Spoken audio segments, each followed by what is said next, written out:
আসসালামু আলাইকুম। ঘরে থাকা সামান্য উপকরণ দিয়েই তৈরি করে নিতে পারবেন এমন একটি মন জুড়ানো ডেজার্ট রেসিপি নিয়ে চলে এলাম। এই ডেজার্টটি তৈরি করা খুবই সহজ এবং সময়টাও খুব কম লাগে। তাই মন চাইলেই তৈরি করতে পারবেন এই ডেজার্টটি। এবং কিভাবে পারফেক্টভাবে এই ডেজার্টটি তৈরি করতে পারবেন তার সমস্ত টিপসও থাকবে এই রেসিপিতে। তাহলে চলুন কথা না বাড়িয়ে আমরা মূল রেসিপিতে চলে যাই। ডেজার্টটি তৈরি করার জন্য প্রথমে এখানে নিয়ে নিব 2 চামচ পরিমাণ চিনি এবং তার সঙ্গে দিয়ে দিব সামান্য পরিমাণ পানি, অর্থাৎ 1 চামচেরও কম পানি। পানিটা দিয়ে এভাবে নেড়ে দিব অনবরত অনবরত নাড়তে নাড়তে যখন দেখবেন এর কালারটা হালকা ডিপ হয়ে আসছে, ঠিক ওই পর্যায়ে চুলাটা অফ করে দিতে হবে। তা না হলে ক্যারামেলটা পুড়ে যাবে, তখন আর খেতে ভালো লাগবে না। ঠিক এ পর্যায়ে আমি চুলাটা অফ করে দিয়েছি। এখন আমার ক্যারামেলটা রেডি। আমি ক্যারামেলটা এখন ঢেলে নিব যে পাত্রে আমি ডেজার্টটি তৈরি করব সেই পাত্রে। খুব দ্রুত ক্যারামেলটা ঢেলে নিতে হবে, তা না হলে কিন্তু জমে যাবে, তখন আর পাত্রের চতুর্পাশে ছড়িয়ে দিতে পারবেন না। তাই দ্রুত ঢেলে নিয়ে এভাবে ক্যারামেলটাকে ছড়িয়ে নিতে হবে। এখন এভাবেই আমি সাইড করে রেখে দিব। আর এদিকে ডেজার্টটি তৈরি করার জন্য আমি নিয়ে নিব রুম টেম্পারেচারে থাকা 2টি ডিম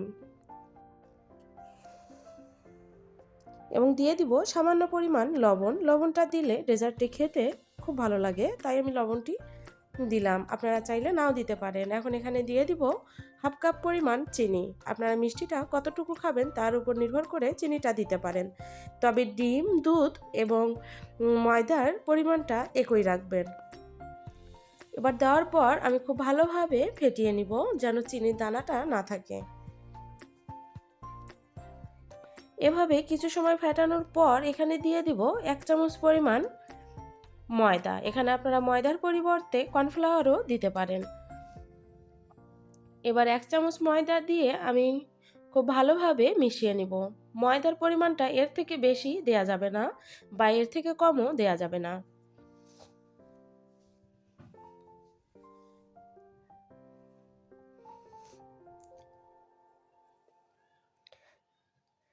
দিয়ে এভাবে কিছুক্ষণ মিশানো হয়ে গেলে এরপর আমি এখানে দিয়ে দিব আগে থেকে জাল করে রাখা দুধ। দুধটা অবশ্যই ঠান্ডা হতে হবে। আমি জাল করে ঘন করে নিয়েছি, সেই দুধটা এখানে দিয়ে দিলাম 1 কাপ পরিমাণ।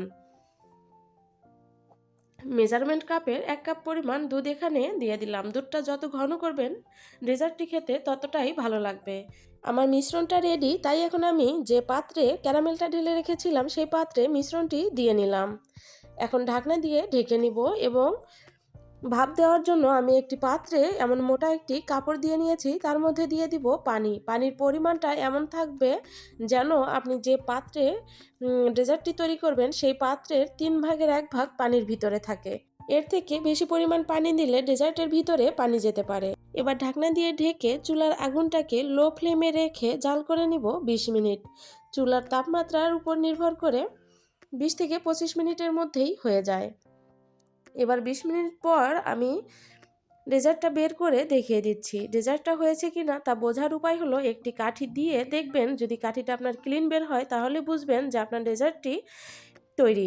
যদি এ পর্যায়েও না হয়ে থাকে তখন আবার ঢাকনাটা দিয়ে আবারও কিছুক্ষণ জাল করে নেবেন, তাহলেই হয়ে যাবে।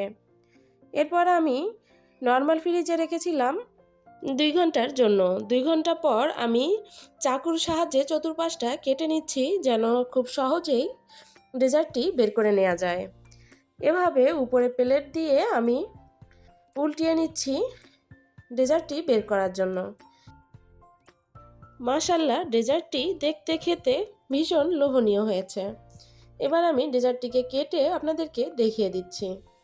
অনেক সময় এই ডেজার্টটি অনেকেই পারফেক্টভাবে তৈরি করতে পারেন না, ভিতরে ছিদ্রযুক্ত থাকে বা নরম হয়।